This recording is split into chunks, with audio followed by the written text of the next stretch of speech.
안녕하세요. 그로스일 자산운용의 신은하입니다. 오늘은 19일 날 발표했었던 ASML 4분기 실적에 대해서 업데이트 드리도록 하겠습니다. 실적 발표를 하고 나서 좀 표면적으로는 안 좋아 보이는 그런 실적들이 조금 있어서 투자자들이 약간 우려를 했던 부분이 많았는데 어떤 부분인지 좀 자세히 보도록 하겠습니다. 그 실적 발표 이후에 좀 매크로적인 문제로 현재 주가가 많이 빠져 있는 상태이기는 한데요. 바로 실적으로 들어가 보면 21년 4분기 기준 매출액 49.9억 유로, 50억 유로죠. YOY로 17% 성장을 했고 컨센서스 53억 유로는 좀 소폭 하회를 했습니다. 영업이익은 20억 유로를 달성을 하면서 컨센서스 좀 상회하는 YOY 35% 성장을 했는데요.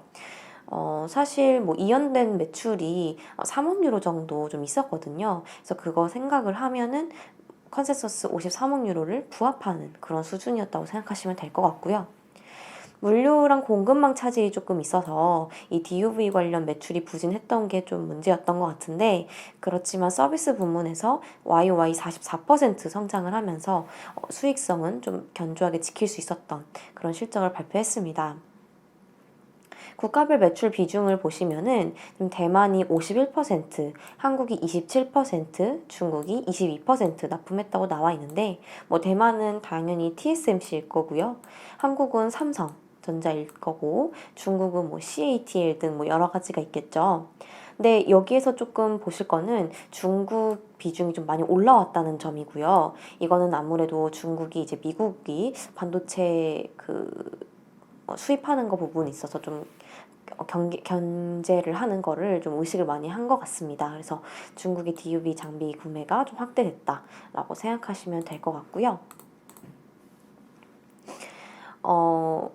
사실 이번에 좀 발표를 하면서 뭐 악재들이 좀 많은 거 아니냐 뭐 이런 얘기가 나오는데, 사실 저는 이걸 보면은 오히려 호재이거나 혹은 기우이거나 라고 생각을 할 수 있을 것 같습니다.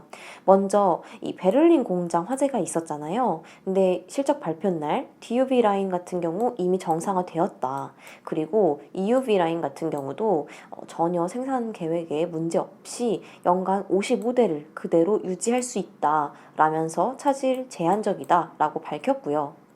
그다음에 22년 1분기 가이던스를 하향을 했습니다. 33억에서 35억 유로 정도 발표를 했는데, 이거는 컨센서스 53억 유로를 많이 하회한 수준이잖아요. 근데 사실 이거는 매출 인식 기준이 변경이 되면서 그런 거지, 뭐 이거 매출액이 진짜로 빠지거나 뭐 그런 건 아니거든요. 자세히 보면은 패스트 쉬먼트라고 발표를 했는데요. 회사 측에서는 이 테스팅 후에 원래 제품을 출하할 때 통상 2주에서 3주 정도 이 제품을 테스팅하고 고객사에게 넘기는 게 일반적인데, 너무 지금 이 장비 수급이나 이런 것들이 다 문제이다 보니 고객사의 진짜 최소한의 테스팅만 하고 바로 인도를 해서 고객사에서 테스팅하는 그런 방식으로 장비를 좀 공급하는 속도를 가속화하겠다라는 걸 밝힌 거예요. 그래서 좀 고객사 니즈에 맞춰서 좀 유연하게 이거 계획을 수정했다라고 생각하시면 될 것 같고, 이렇게 하게 되면 ASML의 매출은 인식이 조금 지연된다라는 단점은 있겠지만은, 아무래도 이 부족한 캐파를 좀 더 효율적으로 활용할 수 있는 방법이 아닐까라고 생각을 하고 있습니다. 그래서 지금 20억 유로 정도 이연이 된다고 했거든요. 그래서 여기에다가 그 1분기 가이던스에다가 20억 유로를 그대로 더하면 컨센서스 53억 유로를 그대로 부합하는 수준이라고 생각하시면 될 것 같아요. 그래서 뜯어보면 별거 아니었다. 게다가 지금 삼성전자랑 TSMC가 반도체 투자액이 점차 많이 늘어가고 있죠. CEO도, 이 ASML의 CEO도 반도체 시장에 대한 전망을 굉장히 낙관적으로 바라보면서 굉장히 지금 기대감이 낮은 수준이다. 아직 이런 성장성을 간과하고 있다라고 자신 있게 말했는데요. TSMC 같은 경우는 올해 연초에 440억 달러로 좀 확장하겠다라고 얘기를 했고요. 삼성전자는 아직 정확하게 나오지는 않았지만 한 45조 원 정도로 지금 위원님들이 그렇게 좀 생각을 하고 있습니다.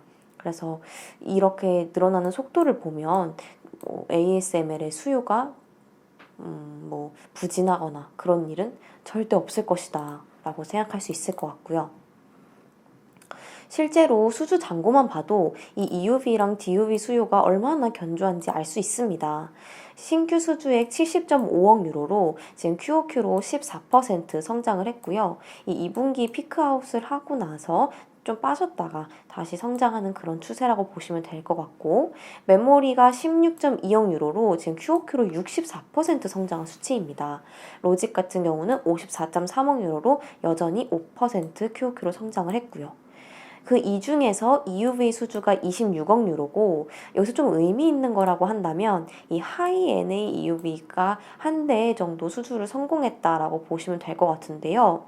이 하이 NA EUV 같은 건 어떤 거냐면은 그 3나노 이하에서도 공정이 가능한 굉장히 뭐랄까요, 그 미세 공정도 가능한 그런 높은 수준의 EUV라고 생각을 하시면 될 것 같고요. 그러다 보니까 가격대도 3,500억 원 수준으로 굉장히 높습니다. 기존 EUV가 한 2,000억 원에서 2,500억 원까지 좀 높아져 있는 상태인데, 그거를 훨씬 더 높은 수치이죠. 이걸 생각하시면 2024년부터 본격적으로 매출이 인식된다는 걸 좀 생각하시면 굉장히 좀 안심하셔도 되지 않을까 생각할 수 있을 것 같습니다. 그래서 정리해보면 베를린 화재나 뭐 부품 공급망 차질 리스크 굉장히 제한적이구나 라고 생각하실 수 있을 것 같고, 매출 인식 기준이 변경돼서 1분기 가이던스가 하향되는 거지 실제로 수요가 떨어지는 건 아니다 라고 생각하시면 될 것 같고, 연간 가이던스 매출액도 성장률 20% 제시했는데, 이 매출 인식 기준 변경 때문에 또 23년으로 이연되는 매출이 있습니다. 그걸 고려하면 25% 성장으로 여전히 견조하다라고 볼 수 있을 것 같고요. 골드만삭스 추정치에 따르면은 2022년 영업이익 79억 유로로 YOY 16%, 그다음에 OPM은 35% 달성하는 그런 수치 예상하고 있고, 이걸 바탕으로 추정하면 PER 36배로 지금 밸류에이션 히스토리컬리 해도 굉장히 저평가되어 있는, 이 매력도가 좀 부각되어 있는 수준이다라고 생각할 수 있을 것 같습니다. 네, 오늘 발표는 여기까지 하도록 하겠습니다. 감사합니다.